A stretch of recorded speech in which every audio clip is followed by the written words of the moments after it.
Hello students, welcome to A to Z পরীক্ষা। তো আজকে তোমাদের সঙ্গে এসএলএসটি বায়োলজির কিছু শর্ট কোশ্চেন নিয়ে আলোচনা করব এবং আজকের পার্ট হলো জুলজি থেকে। ঠিক আছে, তো দেরি না করে কিন্তু ক্লাসটা স্টার্ট করব। ভিডিওটা পুরো দেখো, যদি ভালো লাগে লাইক করে দিও, যারা নতুন আছো অবশ্যই কিন্তু চ্যানেলটাকে সাবস্ক্রাইব করে নিও আরো নতুন নতুন আপডেটস, ভিডিওর আপডেটসগুলো পাওয়ার জন্য। আর নোটিফিকেশন বাটনটা অন করে দিও, এতে কি হবে, বেল বাটনটা আর কি, যেটা এতে যখনই আমি কোনো ভিডিও আপলোড করব তোমাদের কাছে কিন্তু সবার আগে নোটিফিকেশন চলে যাবে।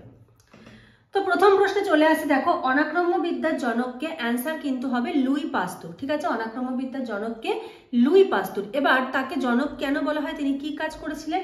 লুই পাস্তুর মানুষের কোন রোগের টিকা প্রথম প্রয়োগ করেন? ঠিক আছে, অ্যান্সার কি হবে? জলাতঙ্ক। তিনি জলাতঙ্ক রোগের টিকা কিন্তু আবিষ্কার করেছিলেন।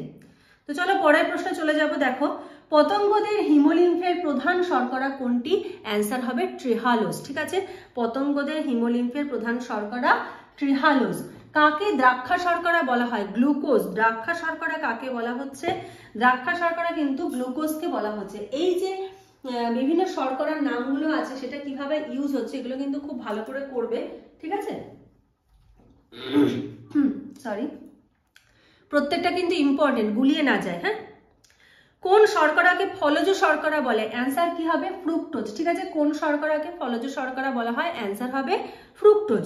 পরের প্রশ্ন, কোন শর্করা প্রকৃতিতে পাওয়া যায় না, নেচারে আমরা পাই না? কোন শর্করা? অ্যান্সার হবে গ্যালাক্টোজ। তাহলে কিভাবে পাচ্ছি আমরা? ল্যাকটোজ পরিপাক হলে গ্যালাক্টোজ উৎপন্ন হয়। ল্যাকটোজের পরিপাকের ফলে কিন্তু আমরা গ্যালাক্টোজ পাচ্ছি। ন্যাচারালি কিন্তু আমরা গ্যালাক্টোজ পাচ্ছি না। যেমন ফ্রুক্টোজটা আমরা ন্যাচারালি পাচ্ছি, ফল থেকে পাচ্ছি, কিন্তু গ্যালাক্টোজের কিন্তু ওরকম কোনো সোর্স নেই। ল্যাকটোজের পরিপাকের ফলে গ্যালাক্টোজ উৎপন্ন হয়। পরের প্রশ্ন বলছে, কোন শর্করাকে আমরা চিনি বলি? চিনি প্রত্যেকটা ঘরে কিন্তু ইউজ হয়, প্রত্যেকটা ঘরে রান্নাঘরে কিন্তু চিনি থাকে।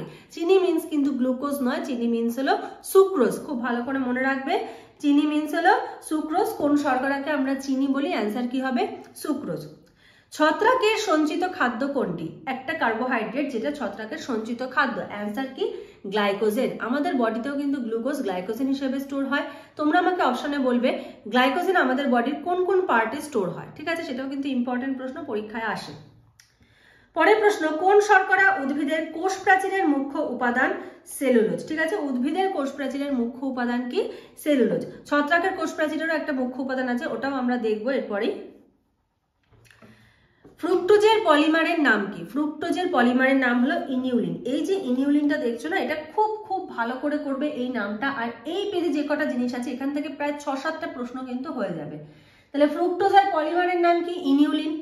ইনিউলিনের মনোমারের নাম কি? অ্যান্সার হবে ফ্রুক্টোজ। বৃক্কের কার্যকারিতা জানার জন্য কোন শর্করা ব্যবহার করা হয়? অ্যান্সার হবে ইনিউলিন। রেনাল ক্লিয়ারেন্সে কোন শর্করা ব্যবহার করা হয়? ইনিউলিন।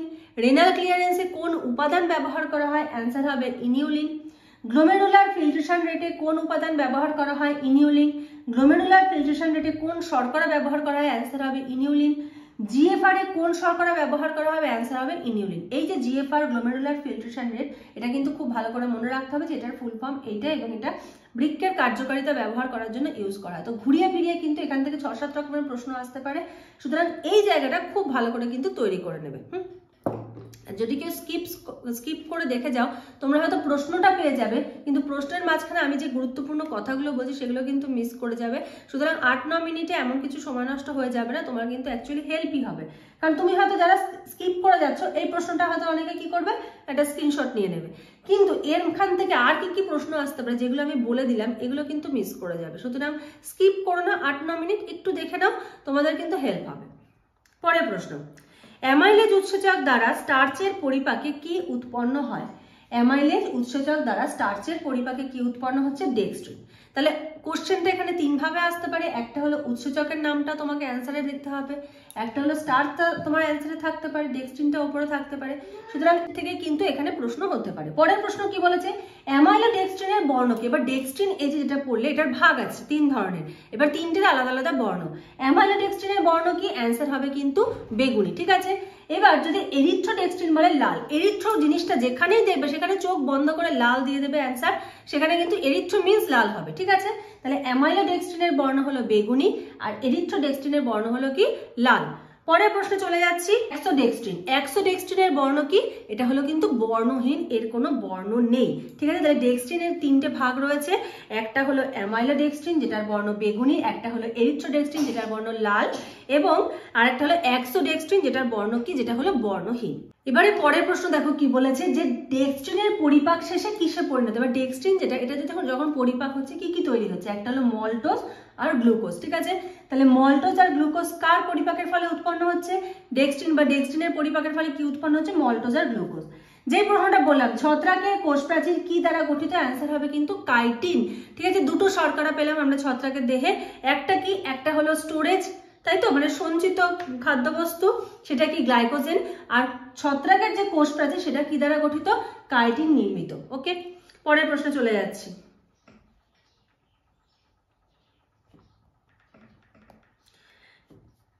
বলেছে কি কি যুক্ত হয়ে মিউকোপলিস্যাকারাইড গঠন করে? মিউকোপলিস্যাকারাইড গঠনের জন্য কি কি যুক্ত হয় দেখো, অ্যামাইনো সুগার আর হলো ইউরোনিক অ্যাসিড, অ্যামাইনো সুগার এবং ইউরোনিক অ্যাসিড যুক্ত হয়ে কি তৈরি হচ্ছে? একটা মিউকোপলিস্যাকারাইড। এবারে পরের প্রশ্ন দেখো, অস্থিসন্ধির সাইনোভিয়াল তরলে কোন মিউকোপলিস্যাকারাইড দেখা যায়? তাহলে এখানে একটা কি প্রশ্ন কি পাচ্ছ, অস্থিসন্ধিতে কোন তরল থাকে? অ্যান্সার কি হবে? সাইনোভিয়াল তরল। এখানে কি ধরনের মিউকোপলিস্যাকারাইড আমরা দেখতে পাই? হায়ালুরোনিক অ্যাসিড, ঠিক আছে। হায়ালুরোনিক অ্যাসিড এক ধরনের মিউকোপলিস্যাকারাইড। হায়ালুরোনিক অ্যাসিড কোথায় দেখা যায়? অস্থিসন্ধিতে দেখা যায়। অস্থিসন্ধির কোন তরলে দেখা যায়? সাইনোভিয়াল তরলে দেখা যায়।